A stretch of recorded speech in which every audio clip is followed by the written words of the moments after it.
Il est de la plus haute importance que nous sachions collaborer avec l'Esprit de Dieu dans l'état de croissance spirituelle à laquelle nous parvenons. On peut retourner en arrière en cherchant à faire une expérience qu'on s'imagine très avancée, au lieu de suivre le chemin qu'indique l'apôtre. La mort agit en nous et la vie en vous. Nous sommes constamment livrés à la mort à cause de Jésus, 2 Corinthiens 4, 11, 13. Le but que Dieu poursuit, ce n'est pas tellement de faire du racheté un puissant instrument. Il veut que Christ soit formé en lui. Cela se fait au pressoir et dans la communion aux souffrances du Seigneur. Il fut crucifié dans la faiblesse. Au calvaire, point de prodige, point de miracle pour frapper d'étonnement la multitude.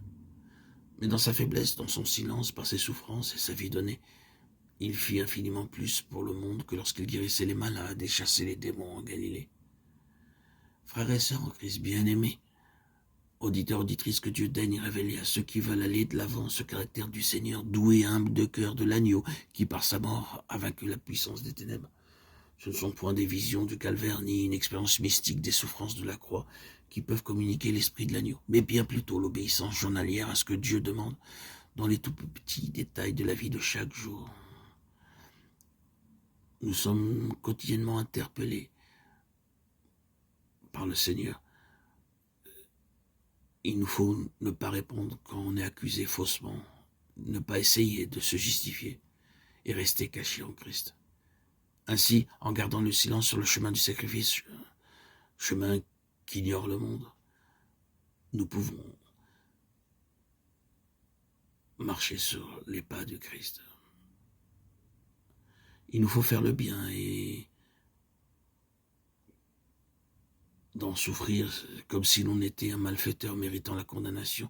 Matthieu 5, 11, 12. Rappelons-nous ce que nous dit le psaume 22e, « Mon cœur est comme de la cire, il se fond dans mes entrailles », tel est le langage de notre Seigneur sur la croix, selon ce qu'a prophétisé David. Ce psaume qui a été nommé aussi par l'archevêque Alexander, le psaume des sanglots.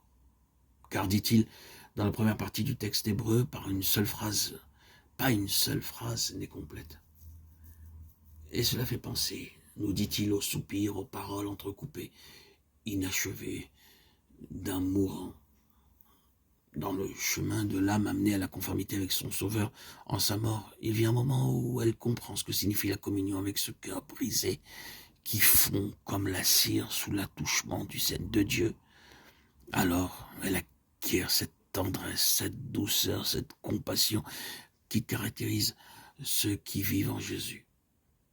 Revêtez-vous comme des élus de Dieu, saints et bien-aimés d'entrailles de miséricorde, écrit l'apôtre aux Colossiens.